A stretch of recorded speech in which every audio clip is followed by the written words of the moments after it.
Introduce Peter Zanoni. I don't think he needs an introduction. You all know he's been city manager ever since the city started turning around.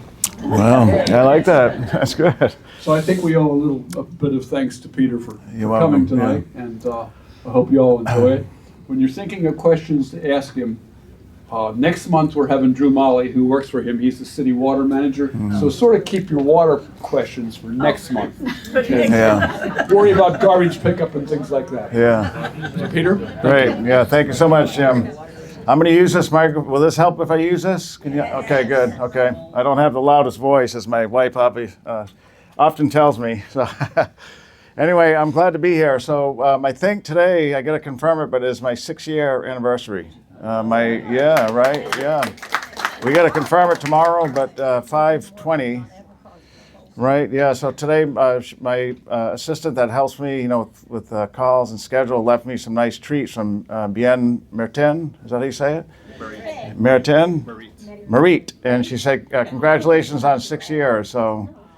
Right, yeah. So I'm glad to be here tonight to speak to you all. I'll be at the Chamber has a luncheon on Thursday, and we'll do a similar presentation there as well. So tonight, what we plan to talk to you about is progress, what this city has done in the past 6 years to improve our city. It's always good just to be reminded, right? Even myself, who is in this business day to day, forget some of the things that we've done because they're now commonplace, right? But we've made tremendous improvement across our city in the past 6 years. And it's not just me, there's a whole team of city officials, professionals that run our departments. We have 29 different departments in the city. And so one of our goals on day one was hiring the best leaders in those different lines of business, whether it's the fire chief or our Corpus Christi water director or our public works director, making sure we get the best leaders to accomplish success. And then, of course, city council and the mayor are critical in our business. We're a city manager council form of government, and so both sides need to be working well with each other. The city council you all elect, and they help to set policy for the city and hire the city manager and hire a few other positions and guide and big policy ideas, and we're the ones that execute them, myself and the team. We have 4,000 employees in the city, right? Big organization, 4,000 employees. Yeah, there's about 1,000 public safety employees. That means sworn police officers and credentialed firefighters, and then about 3,000 civilian staff members. And in our organization, I like to tell it to especially persons that are looking for first-time employment, but we hire some real talented individuals from extreme diversities. And so we're in the business of making clean water every day. We have engineers that focus on water and water experts. Across the way there's a health forum going on right now, a health meeting. And we hired nurses, we hire scientists that when we had coronavirus that studied specimens, right? These are highly technical jobs. We hire persons that protect us every day, police officers and firefighters, librarians, animal care folks. So we have a lot of different roles in our city.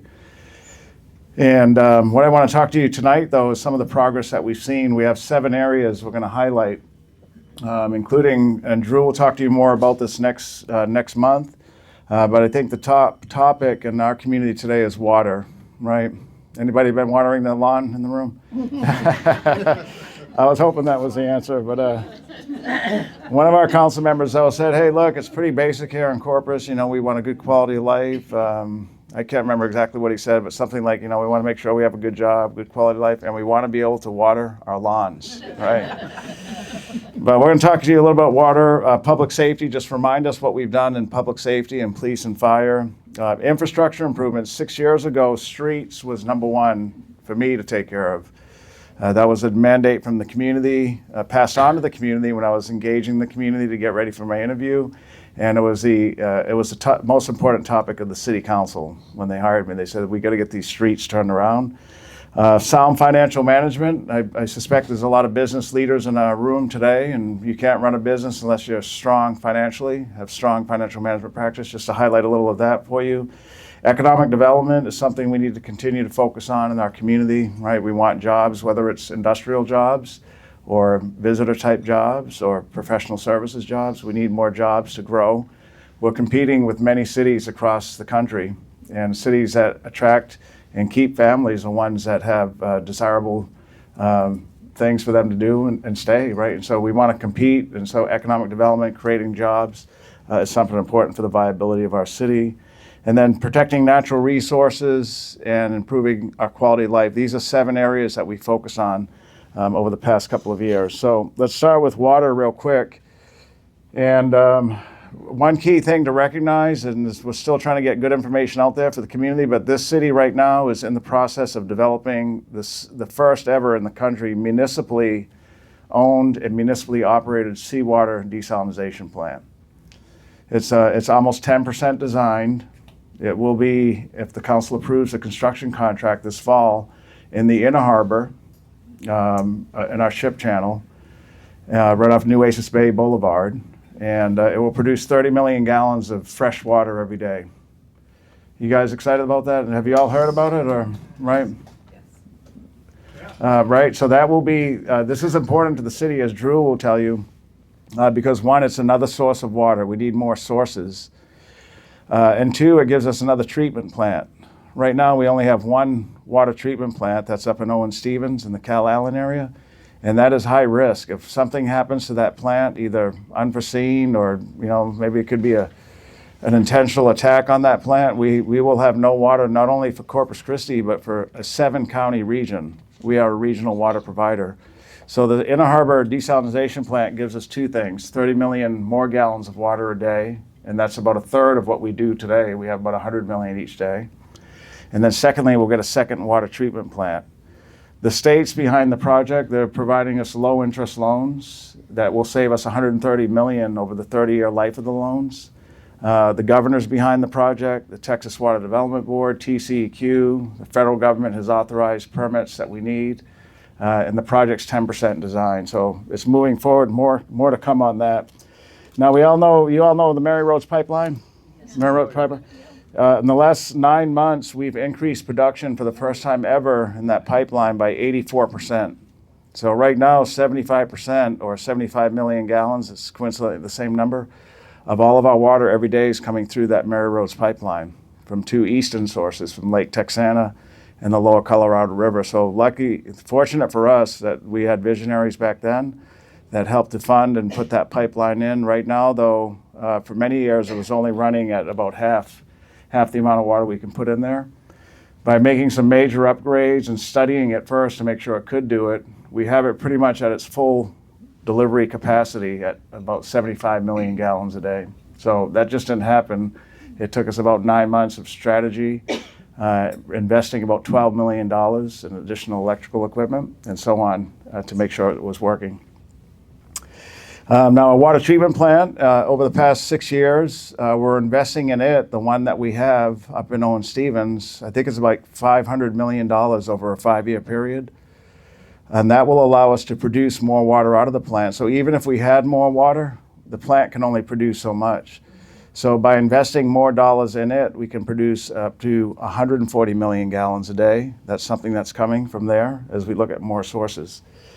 And then we have additional sources of water we're looking at, though. Groundwater sources they're categorized into 3 areas. We have wells that we're drilling along the Nueces River. Have anybody seen that in the news? So this was a strategy the city used when we had big droughts in the 50s, I think the 70s and the 80s. And the wells that we had before were on private person's property, right? And so the city paid a royalty fee to get access to their property, and then they used the wells. Those wells were never, the pumping equipment over the past 10, 20 years wasn't maintained, and so none of them are in good working shape today. But the city does own property along Nueces River, and so we're in the process of drilling up to about 8 to 10 wells that can produce about 2 million gallons of water a day. And the best thing about this is the only funds we have to pay is a capital investment. So unlike the prior model where we paid about $100,000 a year to a landowner, we don't have to pay that this time around. So we're saving $1 million a year and producing water. Now this water is not the best; it's brackish, but we're discharging it into the river, and then eventually it makes its way to Owen Stevens, where it's blended with a lot of water from the east, and so ultimately that salt content gets diluted. But this will give us about 10 million gallons of water a day at a very reasonable price for the community. And then we're looking at EV Ranch. Do we have any welders in the room? I know some of them are members here, but the Evangeline Ranch up in the Sinton area, we're looking at a potential groundwater lease there for about 24 million gallons of water.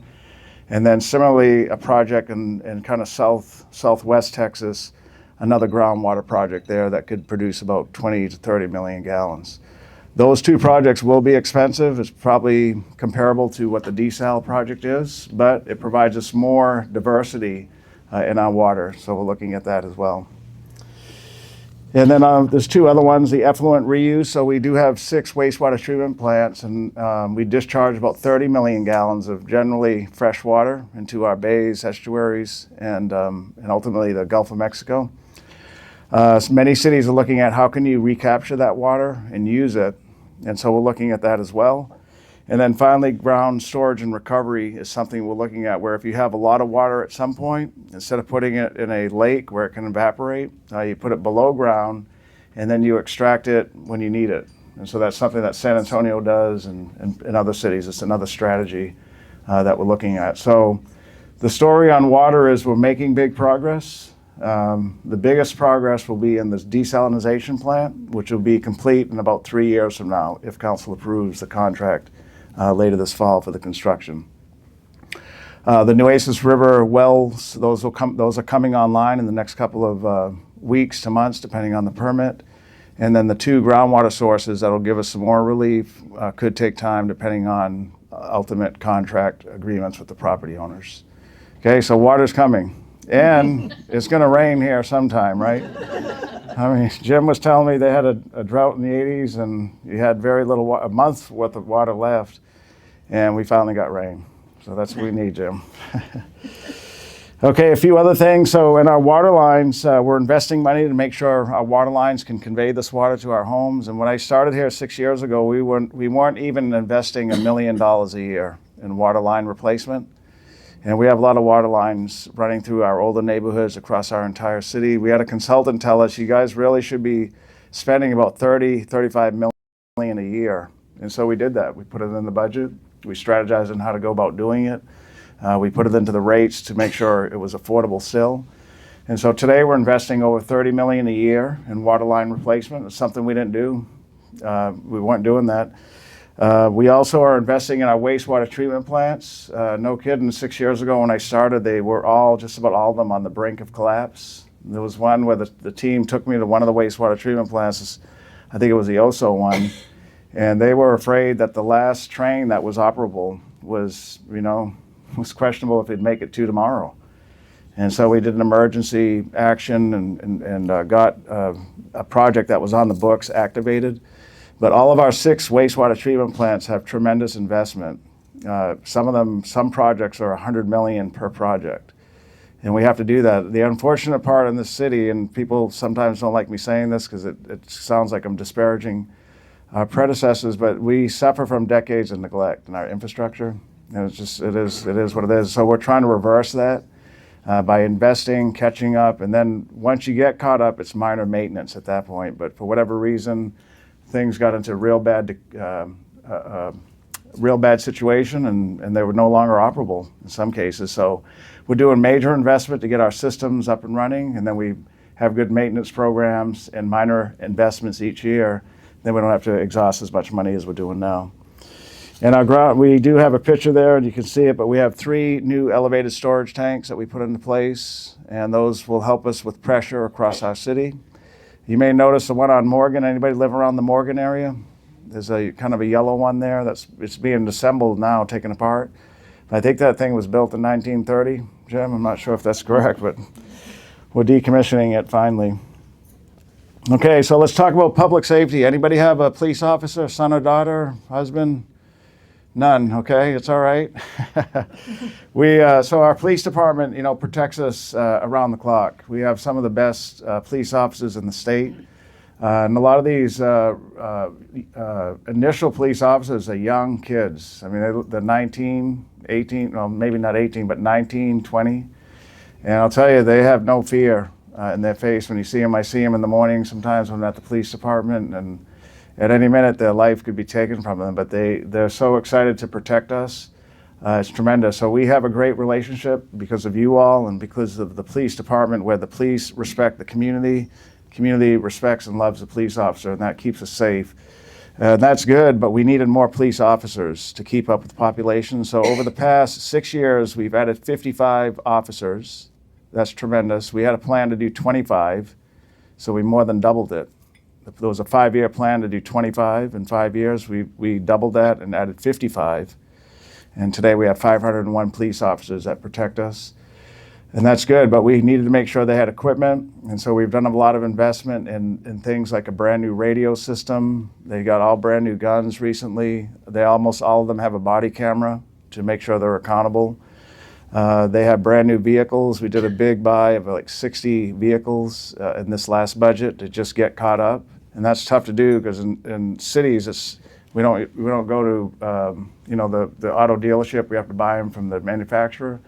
And one year they cut everybody's orders out when we were having COVID, so we're still trying to catch up from that. We bought in things like an armored vehicle, a Bearcat they call it, where if you have to do real intense SWAT type stuff. A lot of things to help the police officers, more equipment in some of their forensics area. So more staff, more equipment, and then more and better facilities. This city only really had the downtown headquarters, right, police headquarters. And the city is so geographically dispersed, right? We're a really spread out city. Most major Texas cities have substations. And you can think of New York, some of those crime shows, they all have those, what do they call them, the precincts or something. But we didn't have those. We had one in Flower Bluff that was probably half the size of this room. It was just a little portion of a building that they used for health purposes, and then they had a little police area. So we converted that entire building for the first police substation in Flower Bluff. We're building 2 right now. One is at Yorktown, right across from Bill Witt Pool. And then the other one is going to be up in Cal Allen on West Guth Park. And then that will be 3. And then a 4th one will be around the La Primera Mall area. So that'll give us 4 substations. The 4th one is funded for design. The 2 under construction are funded for construction through bond programs. And then that last one will fund maybe in the next bond program for construction. Now, also what we've done is we train our officers. The city is 100% in charge of training our cadets, what we call them. And before we did that, and also an undersuited building that used to be, I guess, a gun armory or something, and it was not designed to be a training academy. And so we recommended, it took a little bit of time, and there was dollars in the bond program. But we just opened, I think the picture is there, right here, our first ever modern police training academy. The city's never had one, a Built the Suit Academy. So it's a 32,000 square foot building for Yorktown. Right on the campus college, we saved taxpayer money by partnering with Del Mar, who gave us a nominal lease each year. We didn't have to buy land. We also were able to use all their infrastructure, like the utilities, electric and water and sewer. And we didn't have to incur all those costs. But this is just a tremendous asset that helps with employee morale and better training. And so that's opened up earlier this year. We're real proud about that. So that, plus the police substations, plus the equipment, plus the additional staff. Plus, I would say, we know here, probably consistent with many cities, there is a union for our police and firefighters. And so it's a professional union, and those employees, the police and fire, are the only ones really that have a contract with us. And so cities have to negotiate pay and benefits every so many years. In the last 6 years, we've negotiated for both police and fire 2 contracts with minimal fanfare. Some cities drag this out for months, in some cases years, right? I see some head shaking. So that just didn't happen by happenstance. It happened by building on the get-go a good working relationship with our police and fire union leadership and our staff, our teammates. And so the contracts were fair to the taxpayer. They weren't exorbitant, but they were such that the pay and the benefits for our police and firefighters is competitive. And they had to agree to it, as did the city council. And so that's tremendous, because some cities, like the one I came from in San Antonio, it took years and years to get some of those done. We kind of changed that philosophy down here, so that's been helpful. Okay, on the fire side, we have a great fire department as well. And this is this is an example of a new hire. So our chief that was here for, I think, for over 12 years, I'm trying to think of his last name here, Chief Rocha, who originally was in Kansas City, retired here. So we had to hire a new chief. And we had some great applicants, but we got a great fire chief, Brandon Wade. Has anybody seen him before? He did a tour in his first we need to get him out here. But he's a great fire chief who was in Austin for I think all of his career. And he was in, number 2 position. He came here to take the chief job. And he's done a great job with the teammates, with the firefighters, making sure they need what they have, visiting with them often, is really engaged in the community. So we hired a new chief. We've added 33 firefighter positions. And one thing on fire is that when I got here 6 years ago, there was probably that many vacancies, 30 to 40 vacancies in the department, because the city wasn't doing training academies for our firefighters. And so there was a huge vacancy rate. And what that meant is you still had to have firefighters at the station, so we were paying firefighters overtime, a lot of overtime, wasting taxpayer money. So over the past, maybe the first 4 years, we made sure we had aggressive number of cadets in classes, and eventually got caught up. This department has almost 100% fill rate, if you will, in our firefighter positions. So nobody's working overtime to fill a vacancy. There may be a little bit of overtime here and there, but it's good for us as ratepayers, taxpayers, because we're not paying time and a half, double time sometime. But it's good for the firefighter too, because that's a lot of work, working 50, 60, 70 hours, and they need to be crisp. You may know, they do not only fire response, but they do medical emergency responses. All of our firefighters are trained emergency medical technicians. And so if we have a heart attack or some medical event, they're going to be the first to see us, if we dial 911. So great group of firefighters that we have. And similar to police, we knew that our firefighters needed equipment. And so we've purchased ladder trucks, pumper trucks, and ambulance units to make sure they have the right equipment. We're also building replacement fire stations. So this city has 18 fire stations, pretty much throughout the entire city, 18. Half of them are more than 50 years old. Okay, and there's some problems with that. One, the firefighters live in these buildings for 3 days at a time. It's a 3-day shift. So they sleep there, they eat there, they watch TV there. Equipment has changed in the past 50 years, and it's gotten bigger. These fire trucks are wider, so many of our fire stations, you can barely get the fire truck in the bay. And so we needed to replace them. There was no plan when I got here, but what we recognize is that half of them have to be replaced. And so we put together a plan 6 years ago. Soon, within a couple weeks, we're going to open Fire Station 3 on Morgan. This is it right here. Beautiful facility, right? Tremendous, yeah. And then we have 2 more that are being designed by the same company that designed this one. Number 8 and number 10. 10 is on Greenwood, over there by Greenwood and Horn. And Fire Station 8 is off Castoris. And so those will be replaced as well. 2 brand new ones our funding was in the most recent bond program, and the design, I think, is nearly complete. And the design on those 2 are going to be even more exceptional than this one.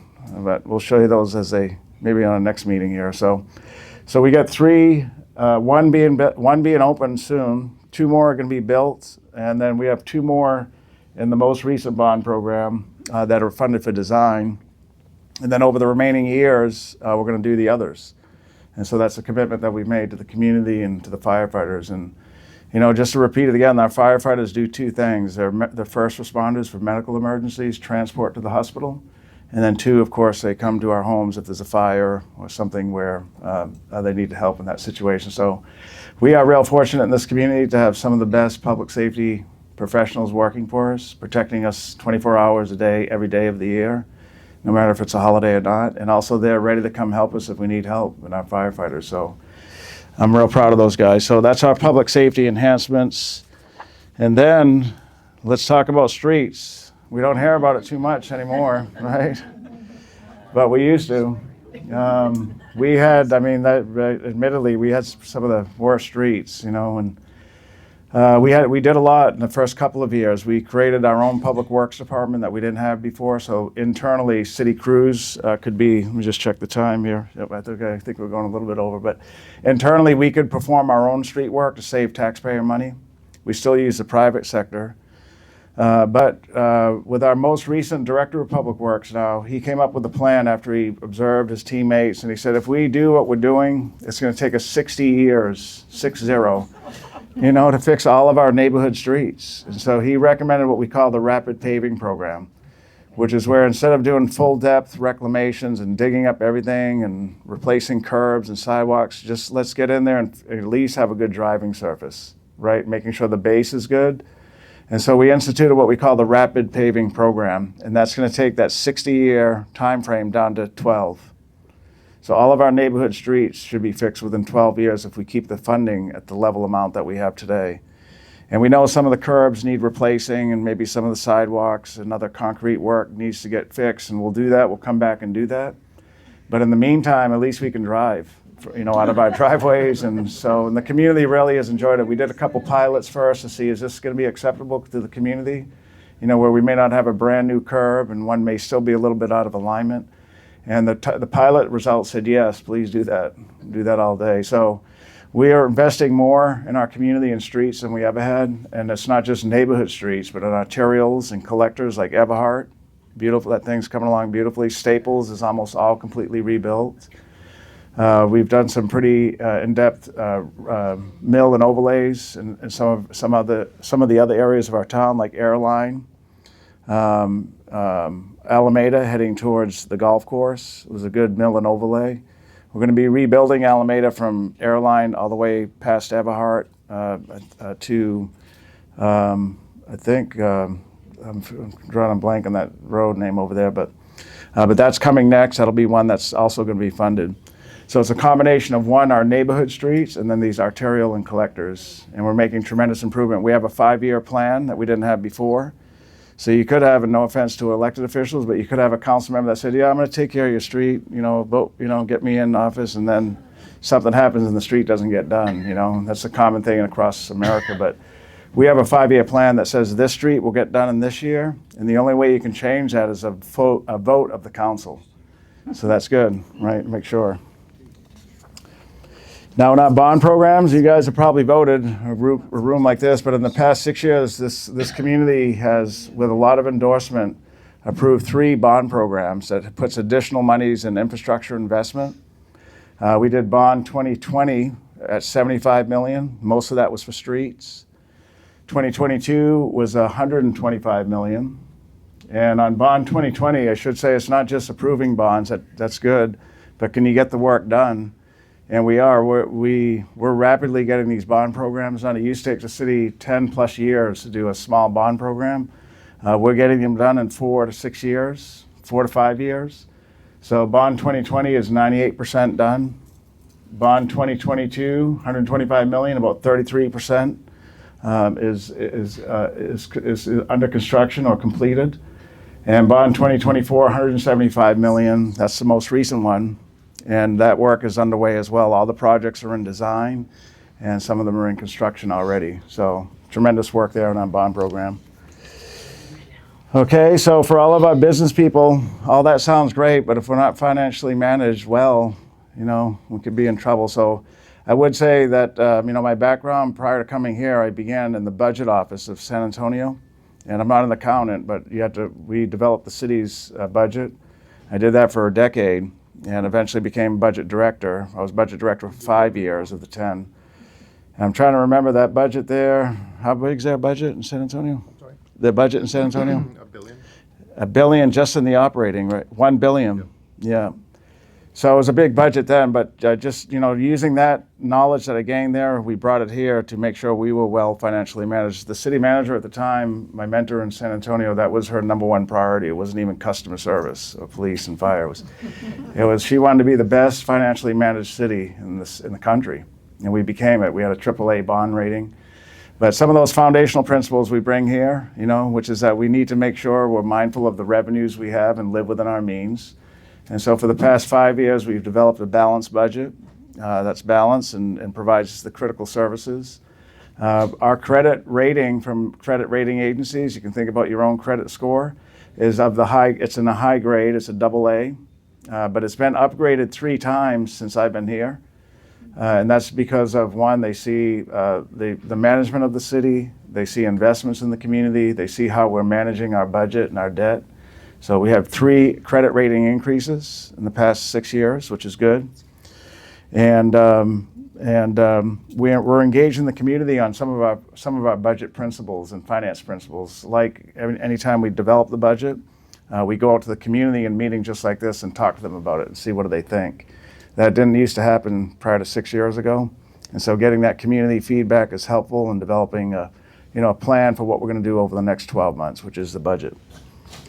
So strong financially managed. We are going to have to, just so you may probably see some headlines, we're going to have to reduce our budget again this year for the 2nd year in a row due to less revenues than what we used to have. Yeah, City Council approved doubling the home. We like it because it's less taxes you pay, but City Council approved doubling the general homestead exemption. And so that reduced about $12 million out of our budget, and that's every year. And so last year we had to make up that difference. This year, similarly, we have less revenue. Sales tax is generally flat, but some of the costs are going up, like our collective bargaining agreements, costs to operate things like a brand new swimming pool, the Bill Witt swimming pool. And so we have a shortfall, but we know how to address it. We just have to reduce some of our programs out there, reduce some of our spending. We're going to have a balanced budget. The goal is if we shrink a little bit about what we do, at least what we still do, we want to do it great. It's not cut across the board and have everything kind of raggedy. So we're going to eliminate a few things, but what we do, we're going to do real well still. So you'll see that in the headlines. We're working on the budget this summer. We'll have a balanced budget. Now, our economy. So economies are important for the community, and not on the slides is things like improving our municipal marina out here. We're replacing 1/3 of all the slips and piers. It's a $22 million project. The city is investing in our airport. Has anybody been in that outside patio at the airport? Right, that's a pretty cool ad that we did. We used some stimulus money for that, but we're improving our airport, the aesthetics of it, and more importantly, the cost for airlines to operate out of the airport. And so the lower the cost per plane passenger, as they call it, the more likely we are to land another carrier or more flights. And so we're working on that. Good investment in our airport. Let me see here. We have some economic development incentive agreements that the city's done. We really don't have a lot of history of doing these, but recently we incentivized by a $5.2 million incentive package on the property taxes they would pay or will pay. We'll rebate that back to them over a 10-year period for a nice shopping center up in the Cal Allen area. That's a picture of it there on that thing. Similarly, Casablanca, it's a redevelopment project where there's an abandoned hotel up in the Cal Allen area, Corn Products Road, I think, off that one. And so similarly, by reinvesting money back, $5 million from their property taxes that they would pay, they are going to invest monies to rehab that. It's a $60 million project for that one. And then we have Whitecap development on Padre Island. Whitecap's is $1 billion investment by the private sector over 10 years. Whitecap, yeah, they have a good website. Check it out. Wow. Yeah, I'm going to meet, in fact, tomorrow with the principal of the company that's doing that. And Lake Padre, right across the road on Park Road 22, similarly, that's a mixed-use development. And I think that one's $1 billion too on Padre Island. Marabella development is a planned community in the south side area off of Weber. This developer is from McAllen, and they have a tremendous product. It's beautiful homes, just really well built. So that's something City Council approved recently.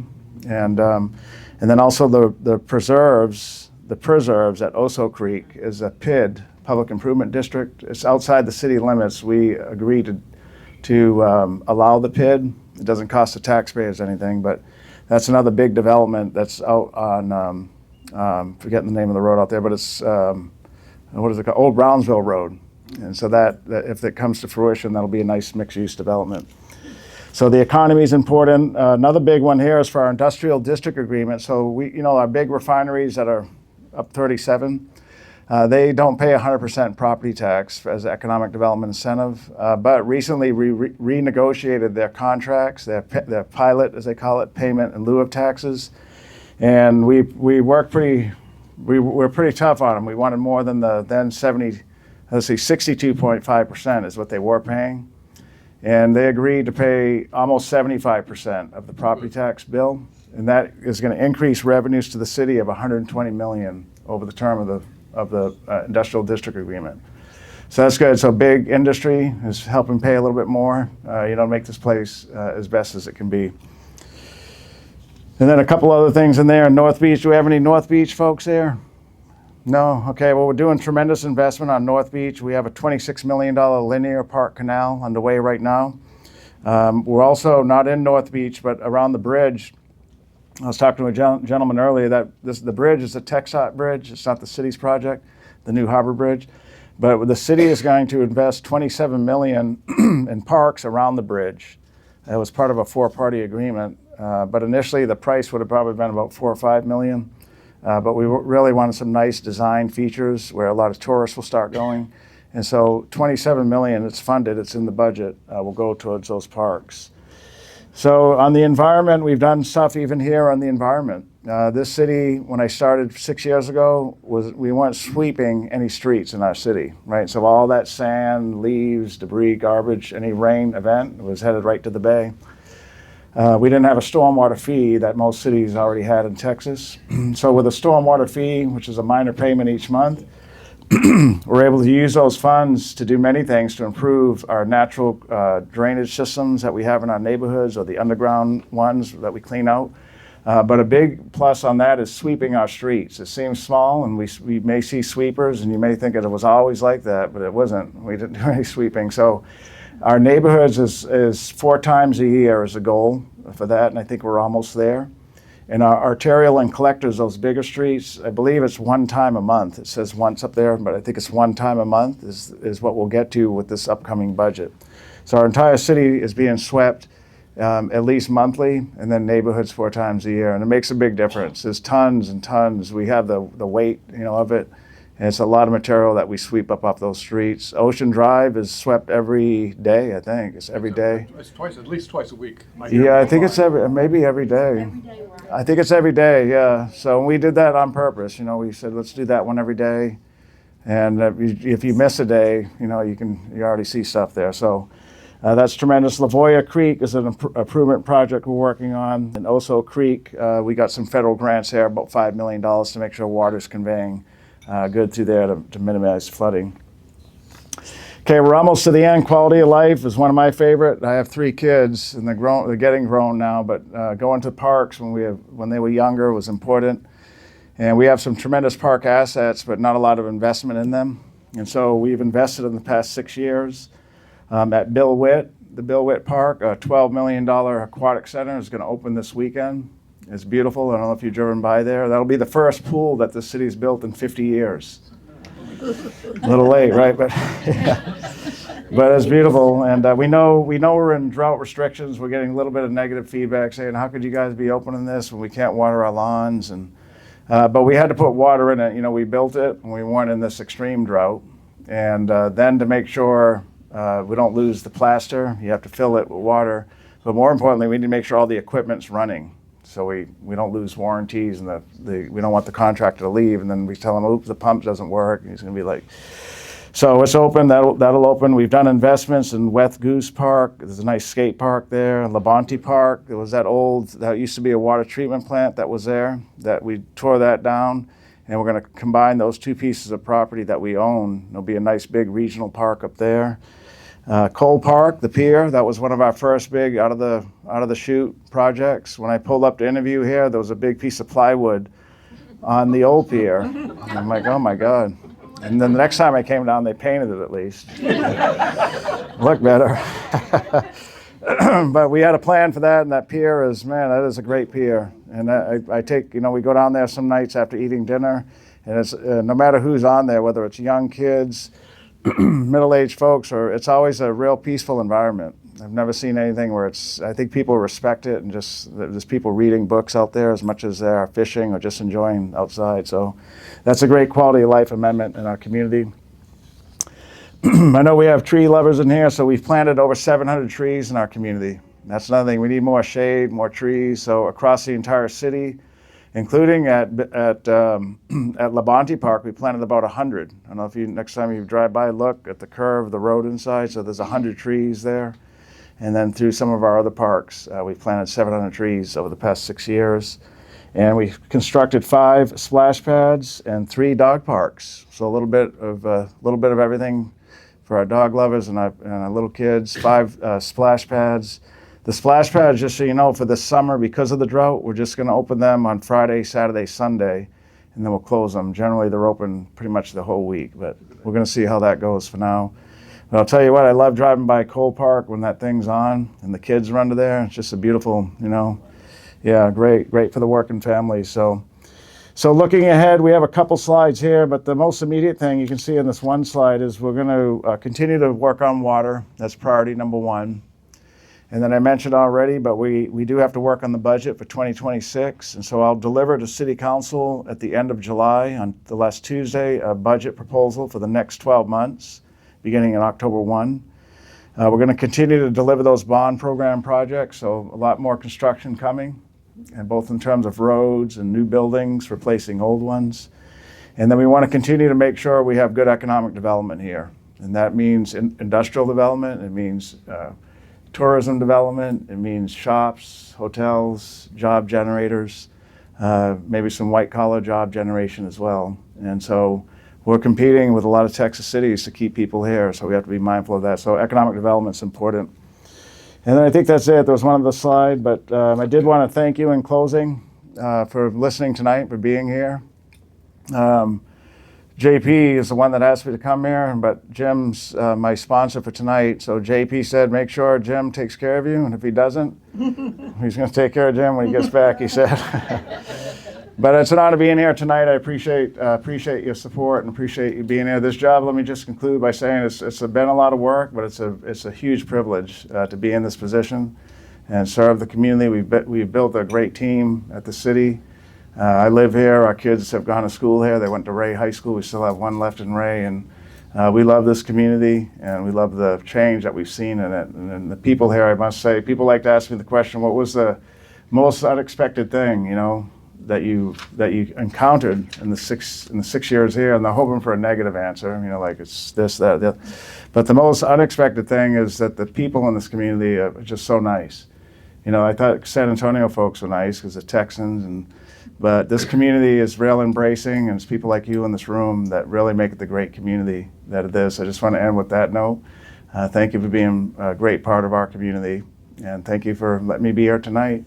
We still have time for questions, right? So I went by a little bit past over, but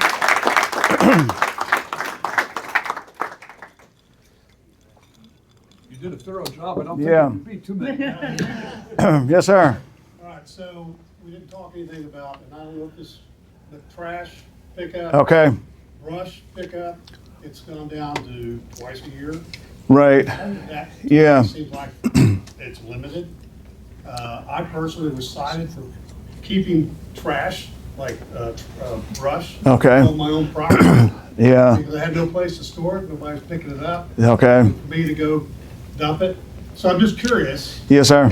if we're going to be able to prove that, is that private that's taking care of that? Or? Yeah, so the city was doing, I got to think of the numbers here, but we just, in this year's budget that we're in right now, that started last October, because of a $9 million shortfall, we did reduce that service level. I think we were doing brush and bulky, we were doing brush 4 times a year and bulky twice of those times. So now we're doing, I think it's 2 brush and 2 bulky. So, but we need to hear from the community. So thank you for the comment, because now we're in the process of developing the next year budget. We do have if you have if folks have a truck, their own pickup, you can drop it off free at the drop-off center. But it can be an issue. So thanks for telling us. We'll look at, if we can increase it again. We do have, you can get out of cycle collection for a pretty reasonable rate as well. You can dial 311 and they'll come pick it up. They measure the pile first, so that's another way that you can have it disposed of. Yeah. One additional, Sure. are we able to start improving our recycling capabilities as well, or is that? Private? Yeah, right. Yeah, that is more by the private sector, not the city. So things like glass, we at our house we hate to throw away glass. There's just no recycling market for it.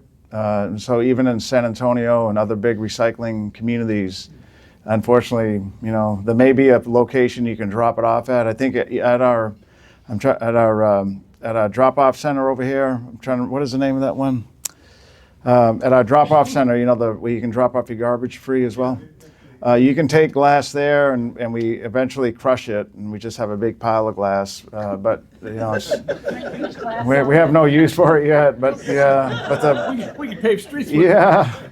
But the money we sell the recycling, and that helps. That brings revenue into the business, and the rates can stay lower. But the biggest commodities are the aluminum cans, paper. Well, cardboard is next. Paper, like magazines, newspapers, if we get those anymore, and then plastics, of course. But that aluminum and cardboard are the big money drivers. So glass, and then there's a lot of things that people put in that recycle bin that just aren't recyclable. Everything that's made out of plastic, like a hanger or a lot of these packaging materials, they don't recycle them. It has to be a specific thing. But we do have a good website, and you can see exactly what's recyclable. But yeah, good question. Thank you. Yes, sir. Thank you. Yes, sir. Is there a long-term plan for our homeless population?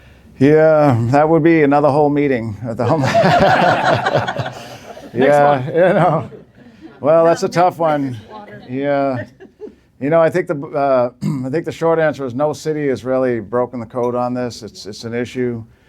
This city, we have minimal staff to address homelessness. The city doesn't have any homeless shelter, but what we do have though is about 30 partner agencies that provide direct services. So it's an ongoing issue at the city council level. When we had to work on the budget last year, homelessness and funds to address it was not a high priority. And so we frankly just aren't funding it at a high level. But we're there. We have good working relationships with some of the partner agencies like Metro Ministries, Salvation Army. Good Samaritan is a great place. The Rochelle Foundation, who's a partner of ours as well, has helped with agencies like the Good Sam. They helped them helped them into a brand new facility over there on 37. So it's an issue, undoubtedly, and it's something that it's probably going to take many, many years and a lot of money to get out of it. But yes, sir. Good question. Any other questions? Yes, ma'am? I'm not sure if I should ask this, but Okay. I know they repaired Santa Fe. Yes. It's like a roller coaster. Yeah, I live not too far from there, Tell off us Santa about Fe. So that's one of those roads we have to redo. Stay in the center lane. Yeah. Don't drive along the curb. Yeah, we haven't repaired it. Yeah. So the planner here told me Santa Fe used to be just a 2-lane road, and they wanted more lanes, so they just kept the 2 lanes and added 2 on each side. And that's why it has that huge crown in it. But I have to drive it to take my sons to school and or go pick them up. It's like that's a terrible road, But that's a good example of what we're fixing, and so it's going to take some years still. But Everhart is completely done now. Staples is completely done. Alameda is almost done. There's one more segment that we have to get done. So I think finally in this next bond program, we can put the design in for Santa Fe by 2026 bond program. And then the reconstruction would be 2 years later. Yeah, so is there a warranty on some of those front end parts of our cars that we need to get that? Probably extended warranty for 4 more years for us. Yeah.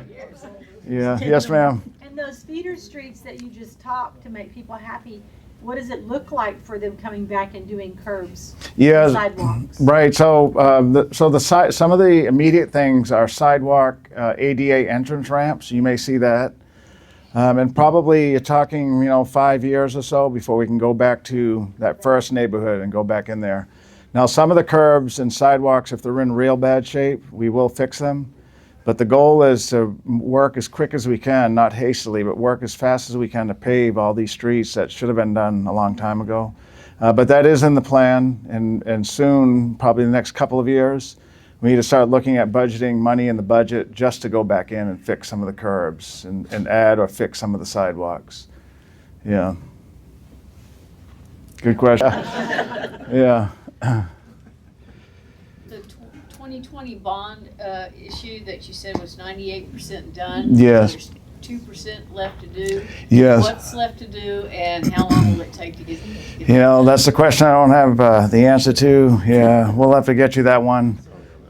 What's that? Probably a big, yeah, excuse me, probably a big road project. Like I think Everhart may have been in that 2020. Okay. Yeah, and we may have had some additional money in 2022. But good question. But it's all on our website. But we'll see if we can. I'll get that for the next time. Yeah. Okay. The key thing on the bond programs is literally the city unfortunately took 10 plus years to do ones that were even less than 75 million. And so my background in San Antonio, one of the areas of oversight I had was bond program delivery. And one of the strategies we did is as soon as a bond program is passed, within 5 months, we're taking a design contract, engineering design contract for all of the street projects to city council so that every street project has a design firm and they're working by month 6, say. Before, there was piecemeal. You take one contract at a time. You take Everhart and Staples, and then over the years. And so immediately, within 5 months, we've had that track record for 3 bond programs. Within 5 months, every street project has a contract for a design firm. And we do a mass selection, as we call it, and then we assign the right engineering firm to the right project. In other words, we don't want to give a small firm a big Everhart project. They may not be able to handle it. But we make sure that we spread the design services across the community of our engineers, so everybody gets a little bit of work, you know. And then the better thing, though, is all the design starts right away. Yeah. On Williams Street, Yes. that's concrete, right? Williams, one area is, yes, one area is concrete. Yeah. Go ka-plunk, ka-plunk, ka-plunk. Yeah, right. That's the downfall in concrete. And some of those earlier streets, like Staples, I think outside of SPID, Staples similarly, that was one of the first that the city did. And we've improved the design standard to, where the panels aren't as narrow. So the Staples one is there's so many panels. So now they're wider, so that bump is less frequent. But there are, I mean, I'll tell you, when San Antonio was pretty much all asphalt, right? And so I listened for a year or two on the passion of the council on we need concrete or asphalt. But having driven by Staples, by Ray High School for the year and a half, I'll tell you what, those concrete streets are real durable. They've got a great base, and there's a thick section of concrete. So those things aren't going anywhere. If we maintain some of those seams that you might have to, that's a great investment. You know, yeah. Yes, ma'am. I know the bridge is TxDOT. Yes. But the city invested in and also is, so where are we? Yeah. Well, so we do. Yeah. So the city didn't invest any local taxpayer money in the bridge. We do. You know, we're a partner of theirs. So things like road closures. We are investing $27 million in 4 parks around the bridge, and some of that was this. Decision that they had to make when there was a Title VI complaint. But where TxDOT is they were to open the bridge a few weeks ago, but even then it would have been kind of a ceremonial opening. They had told me that they were going to have the ceremony, do a drive over, and then once that drive over was over, they were going to close the bridge and finish the work. You know, so I can't speak for them, but what I do know is I drove to North Beach or past North Beach this past weekend. It still looks like there's a little bit of work to do. You know, I mean, right? There's a pedestrian. One nice thing about this bridge is it's a pedestrian walkway over the entire bridge. You know, it's a pedestrian separated from the road, and it looks like they're just now putting up some of the guardrail type things. And there's a belvedere at the top of the bridge that kind of bulbs out, and that looked like only half the bulb was there. Yeah, and no what? Yeah, right. And then they're still painting it, right? If you look at the paint's beautiful. I like that white, the white color. It's a brilliant white, but the twin towers are still, one of them's not even, it's like 40% painted, so you can't be painting when traffic's going back and forth. So I think we got a little bit of time still.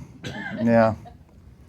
I do. I think we got a little bit of time. And then when it is open, because they have to finish the wall by North Beach, they'll still use the old bridge for a little bit. I can't.